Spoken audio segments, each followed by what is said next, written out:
Ça veut dire la renationalisation ou l'interdiction de privatiser qui sera inscrite dans la Constitution lors de cette réforme constitutionnelle dont je vous ai parlé.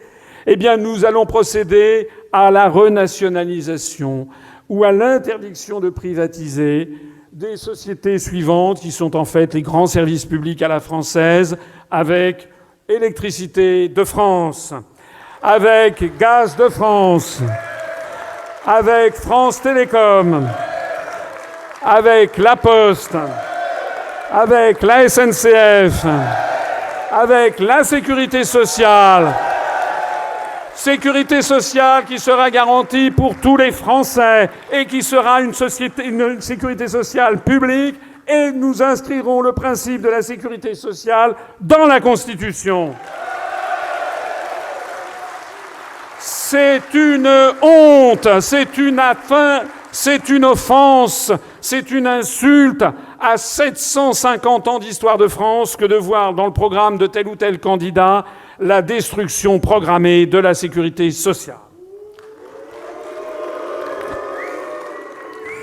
Nous nationaliserons également, nous renationaliserons les réseaux autoroutiers, du moins la gestion qui a été confiée et qui a été bradée d'ailleurs, puisque des sociétés qui ont mis la main sur les sociétés d'autoroutes sont en train de dégager des bénéfices considérables sur le dos du peuple français. Ça n'est pas normal. Et puis également les sociétés d'adduction d'eau, et puis également TF1 et TVF. TF1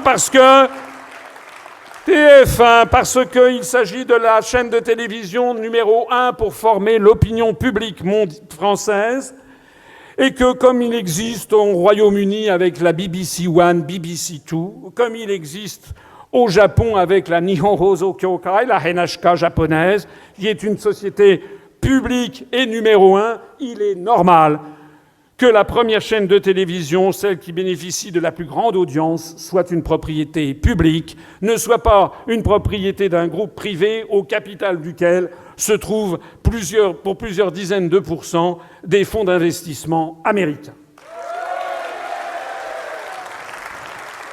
Nous renationaliserons également Télédiffusion de France et toute banque bénéficiant d'une aide publique.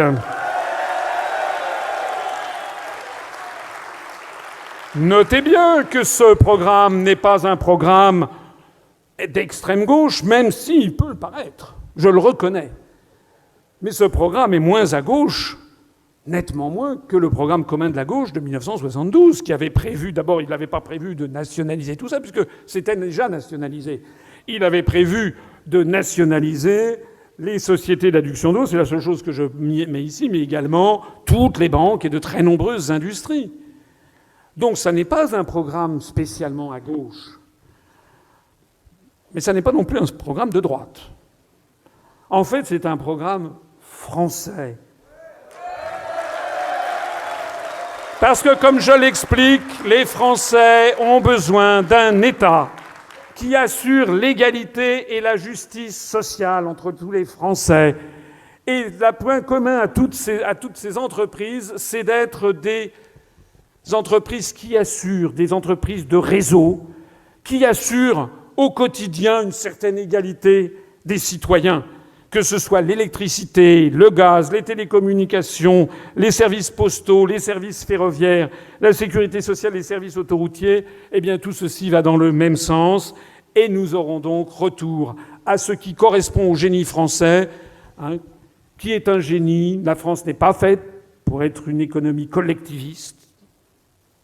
Elle n'est pas faite non plus pour être une économie anglo-saxonne d'ultra-libéralisme. Nous avons 7 siècles d'histoire qui nous montrent que les Français ont besoin que l'État se mêle de l'économie pour assurer la justice et l'égalité sociale entre les Français.